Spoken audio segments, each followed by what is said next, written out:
Now, you said that you believe that God has forgiven you. Yes.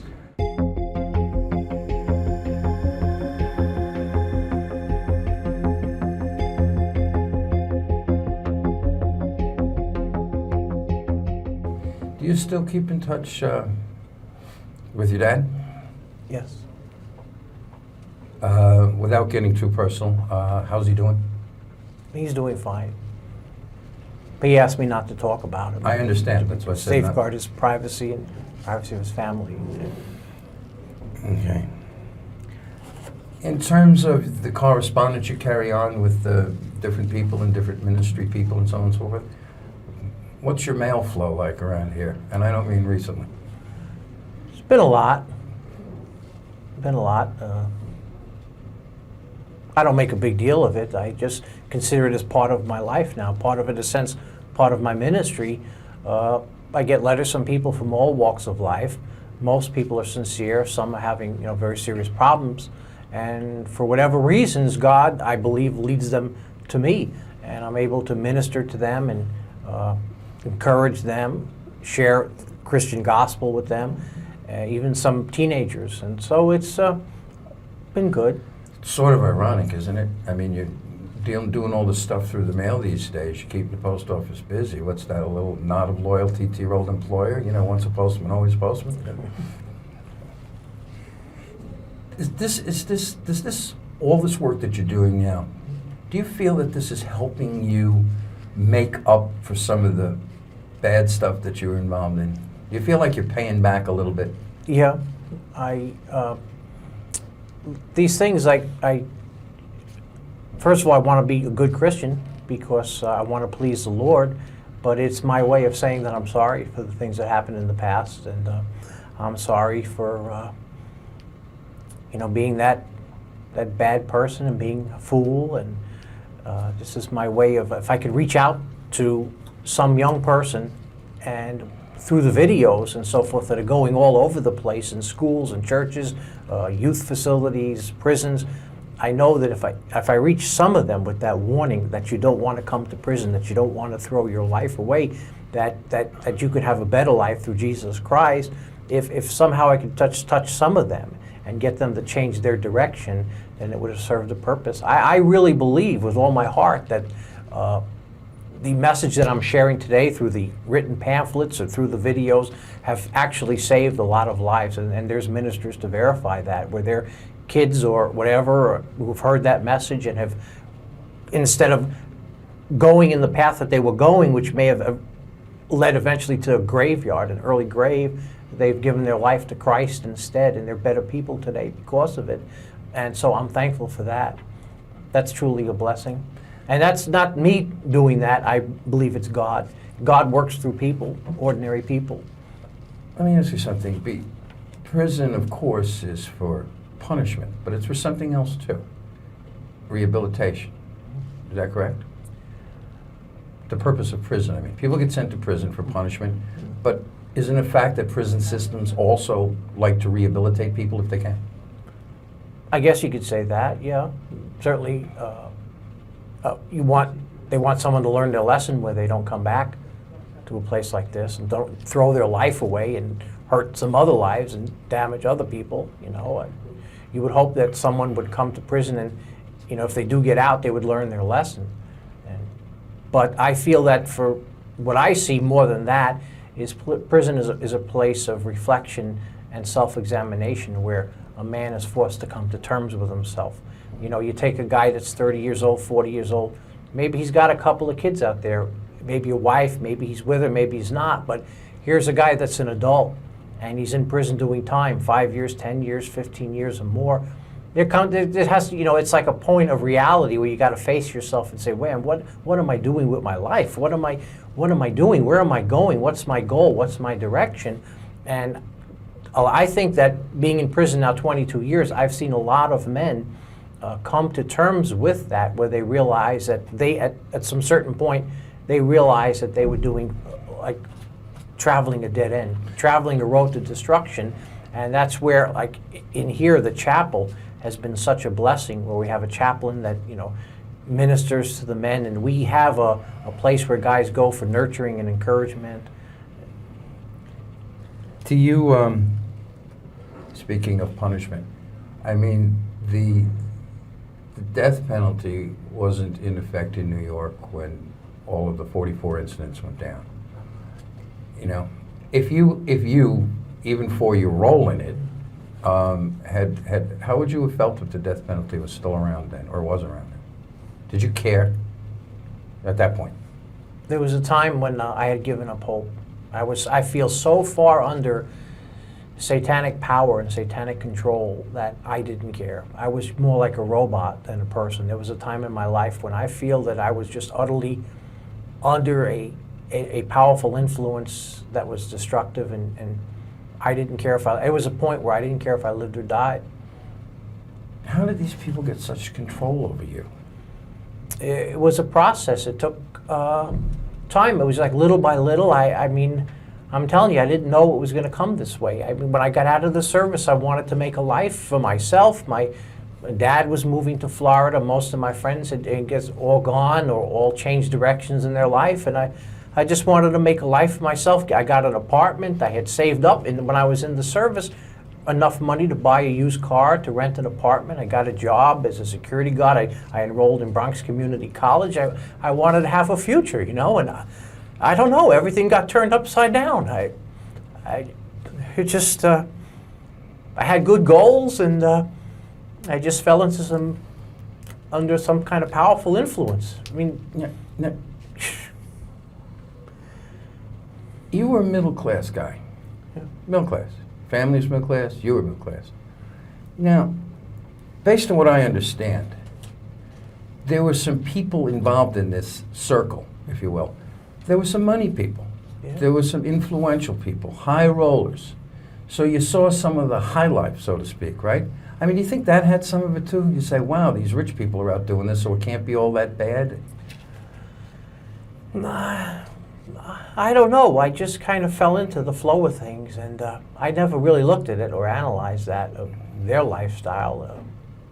Yeah, but you Just would. accepted it. I Is mean, it I didn't really want that. See, to me, I was always content money or that kind of thing never really impressed me. I was just content to maybe have a job, raise a family, live in the suburbs one day. That was my goals in life. Wasn't to be a millionaire or ride around in a big car. And those material things just never really impressed me. There were people that had that, and you know, I just didn't think one way or the other. Okay, that's what I was getting at, because if I recall correctly, you were at parties in the Hamptons and in Greenwich, Yeah. Connecticut, and some big places in Manhattan and Westchester County, and you saw some of these people with Yeah. some bucks. I mean, I was trying to find out if that was part of the thing that helped entice you into this, saying, wow, these people are into this, and look at all they got. No, I was just mainly a tag-along guy, and just didn't really get impressed with that. All right. This is a very valid issue. This we've talked about in the past, and this is that there was a great deal made of the fact that in around Mother's Day of 1975, you finally found your natural mother. Yes. And there was one psychiatrist in particular who would later say that this is what put Berkowitz over the edge. He was so filled with rage because he had met his natural mother and she was a disappointment, etc., etc. Would you respond to that? Yeah, I did find my natural mother. It was something that I just had in my heart to do. I had come across some literature from the Adoptees' Liberty movement, and this was back in early 75 or somewhere around 74. And I just suddenly had this urge to go see if I can possibly find my natural parents, because I was always curious. It was always like a driving thing. And to make a long story short, I did meet, as you said, it was in 75. I even lost track of the time. I did meet my natural mother, and she turned out to be a very nice person. And we got along really good, typical Jewish mother. And I found out I had a half-sister, and we really kind of hit it off pretty good. I started to go over to their house all the time. I was out in where my sister lived in Queens. She's long since moved away. My mom lived out in Brooklyn just briefly, and then moved to Long Island, to Long Beach. And I was over at her house a number of times. We had a fine relationship, and she used to cook meals, and it was totally false that I had any rage or animosity towards her. that was, I feel that at that time with that psychologist, he was mainly, and this is not a criticism, but look, just looking back, he was mainly interested in fitting me into these different molds that he already had. As a Freudian psychologist, he had these certain molds you have to go into. It always reverts back to the childhood, the mother, a bad relationship. But that was completely false. Which brings something to mind. Somebody, not you, told me a long time ago that you had actually read a book called The Murdering Mind to be familiar with some of the psychology of this kind of stuff so that you could give the right answers to shrinks. Yeah, that's true, yeah. It's true. Yeah. So are you saying you were just parroting back to them what you thought they wanted to hear? Yeah.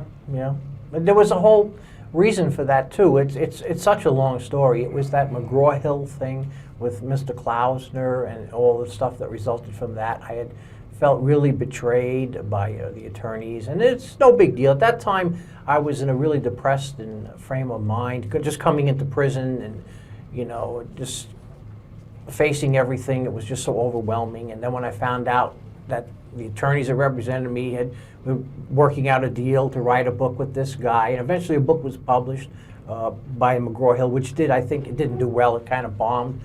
But anyway, at that time when I found out that was coming out, I contacted Mr. Abrahamson, Dr. Abrahamson, and kind of pretty much told him what he wanted to hear, and that was foolish. I mean, at the time, I was just handling everything the wrong way.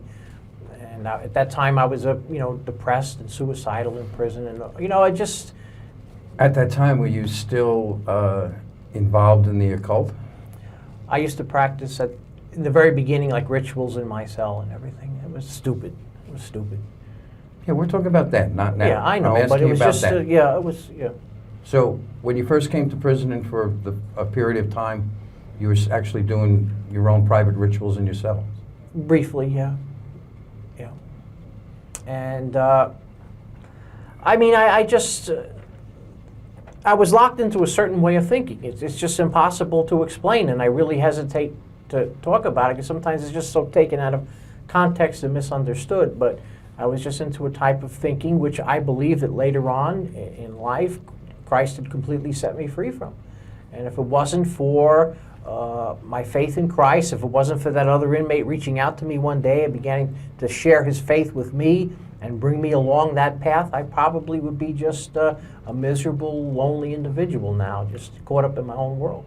Or in the ground? Or in the, I believe God spared my life. I don't know why. There's so many times when I'm talking to the Lord when I say my prayers, I say, why, God? Why did you spare my life?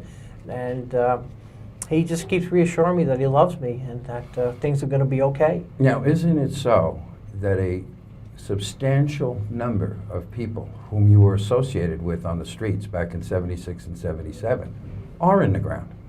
That's what I've heard. I don't know how accurate all that is. I've heard, that the Carr brothers and so forth have lost their lives shortly after I was arrested. And what exactly transpired, I don't know. Well, there's been a lot. Young girls like Dawn Coons Yeah. and Frank Signorelli died in jail, and Joe Carosa, who had the yacht in New Rochelle, Yeah. and so on and so forth. I mean, there's a laundry list of people Yeah. who died violently, either Yeah. murder, accidents, overdoses, suicides.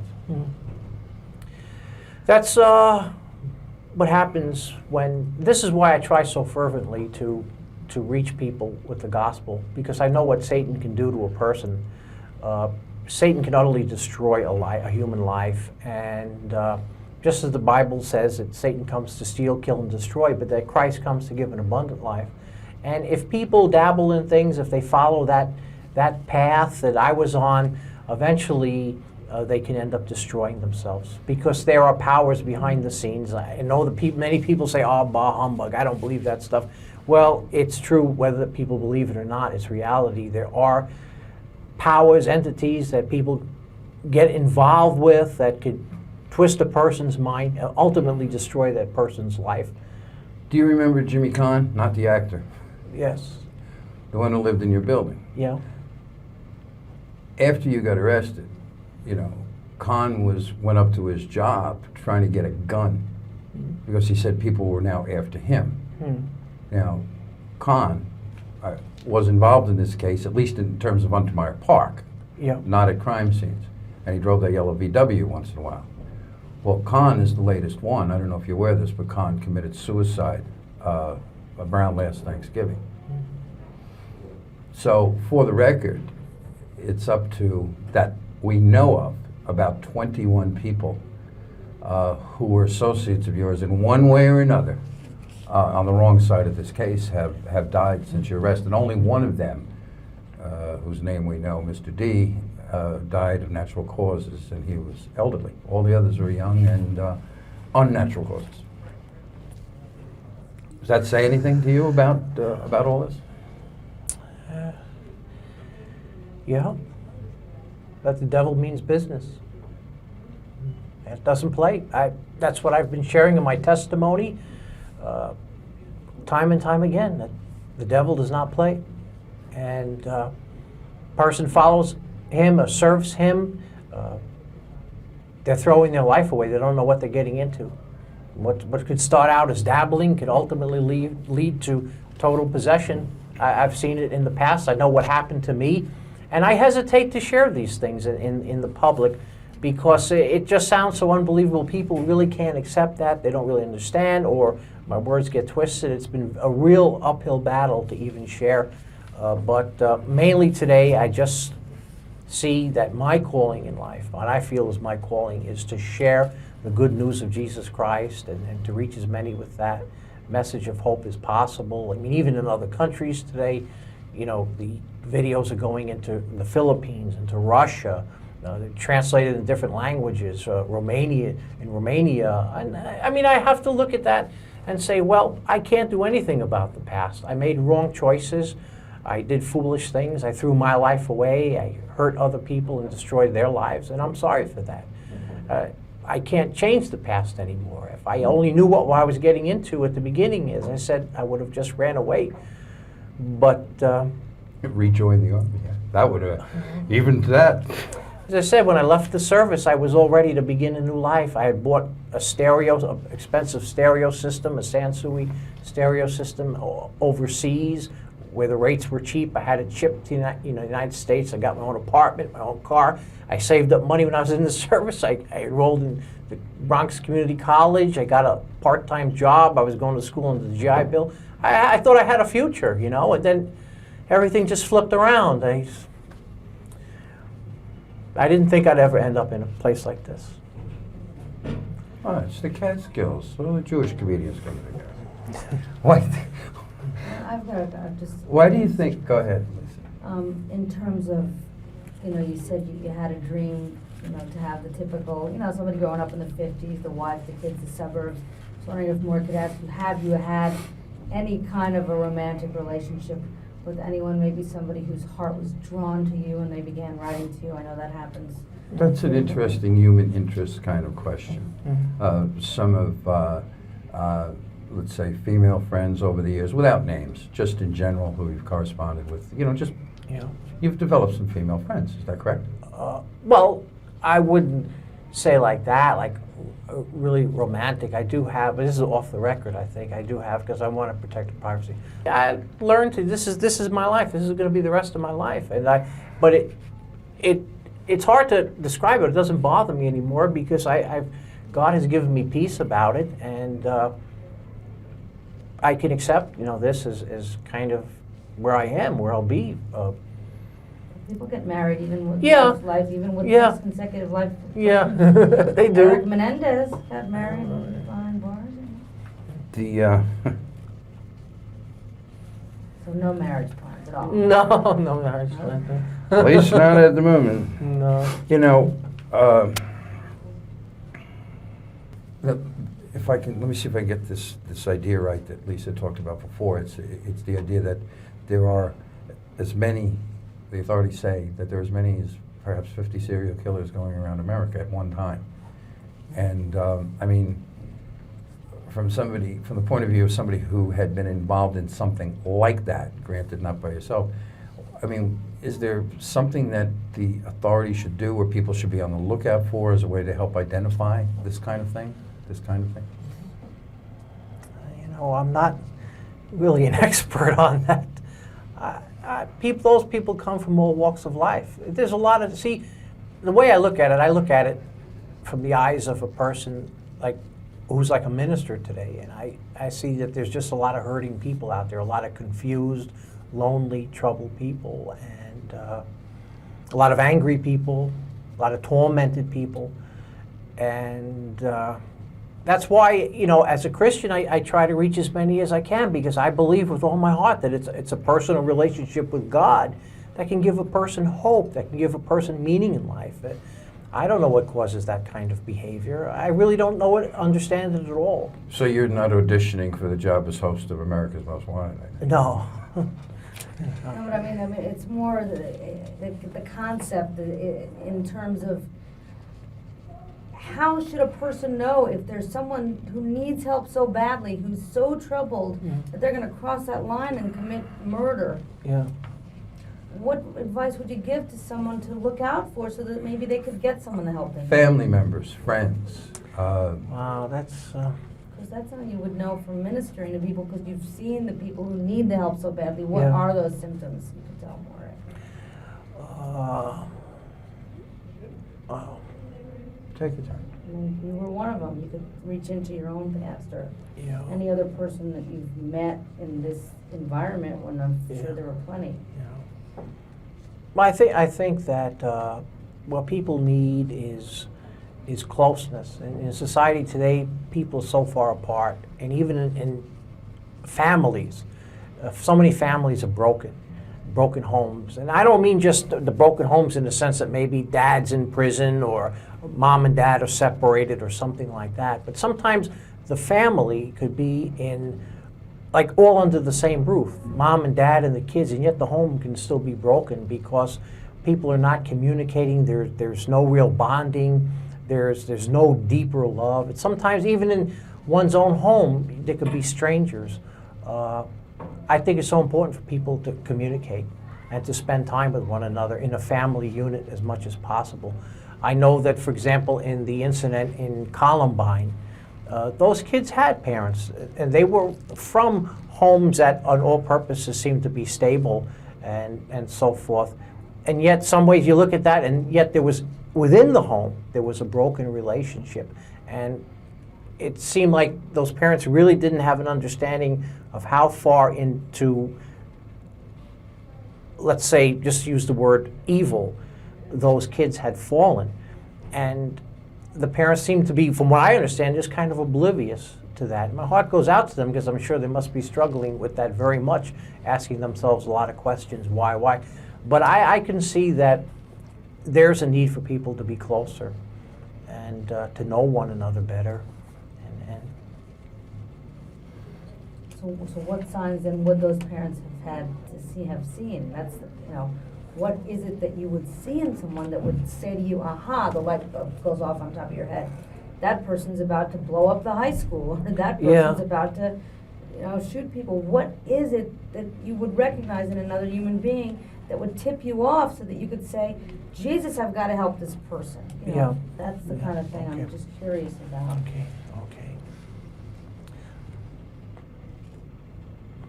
Well, I think that sometimes with, like, let's say teenagers or young adults, there's an obsession with death. There's a sense of loneliness, a sense of hopelessness, a sense of despair. I think that a person that's going through some kind of self-destructive or destructive thoughts kind of isolates themselves from others. And if a person's in a home with somebody, they see them becoming detached, remote, aloof, there's maybe a time to just kind of reach out there. It's like, hey, what's going on with your life? I see you're struggling with something.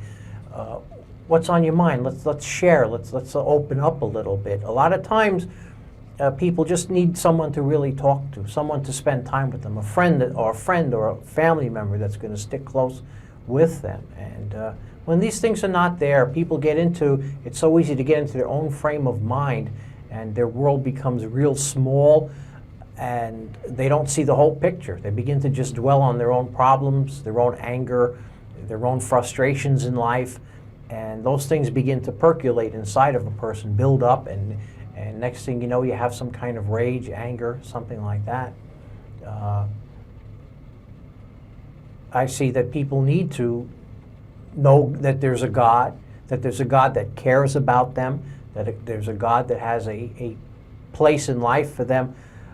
I think in here, I know a lot of guys feel very maybe insignificant in the world or so forth, but I don't see myself that way anymore. I see myself as a person who has a purpose in life. I get up in the morning with a sense of purpose as a Christian. Well, I'm going to do the best I can to share with somebody today, to reach out to somebody today, to encourage them.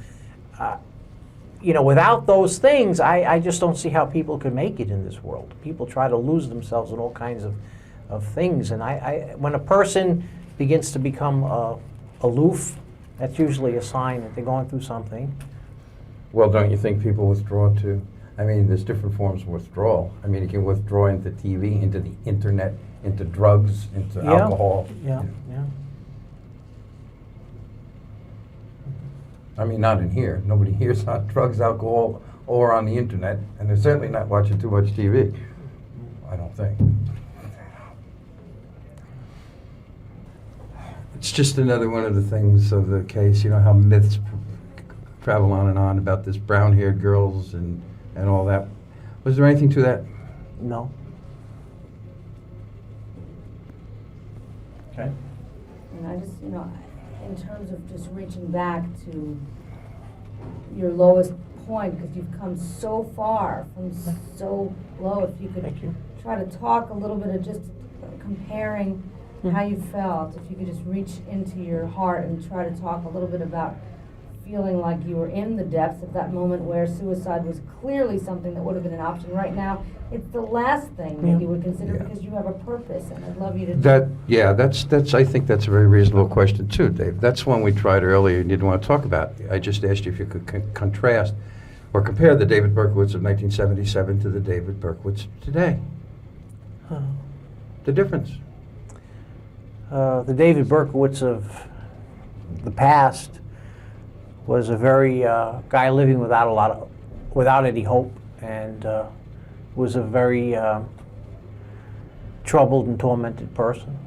I believe that I was demon possessed, and the reason is because I allowed Satan to enter into me, and through rituals and incantations and other stupid things. I look back at that and say, man, that was garbage. I was an idiot to even do those things, but I didn't think it was going to end in destruction of others and even throwing my own life away.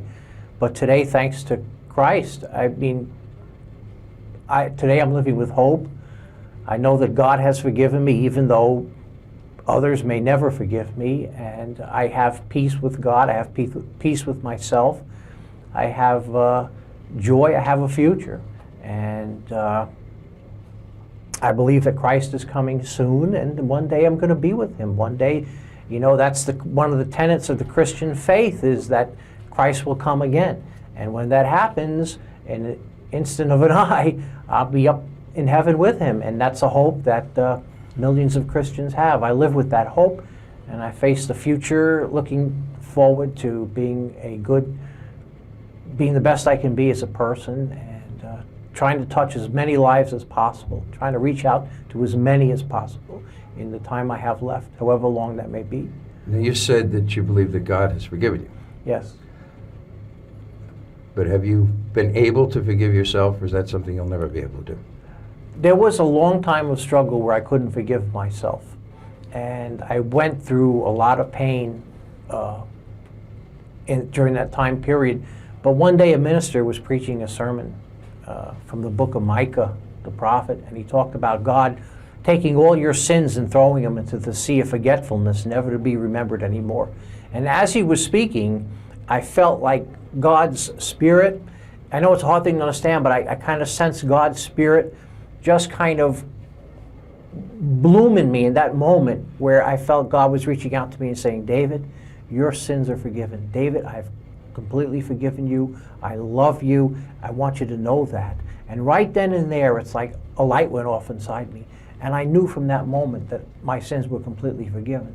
They were forgiven the moment I came to Christ, but it took me a number of years before I was finally able to realize the need to just forgive myself and to let go. And that's what I try to do today, is just let go of the past as much as possible. I hate talking about it. I hate dwelling on it. It's like another life that I don't even recognize anymore. Now, you were talking about forgiveness in a spiritual sense, Yes. but I don't think that you're implying, or are you, that the rest of society should just say, okay, no harm, no foul. No, not at all. I mean, I committed serious crimes. I deserve to be in prison for the rest of my life. I recognize that. I know that people will never forgive me. That's okay. That's normal, you know. But still, my life goes on.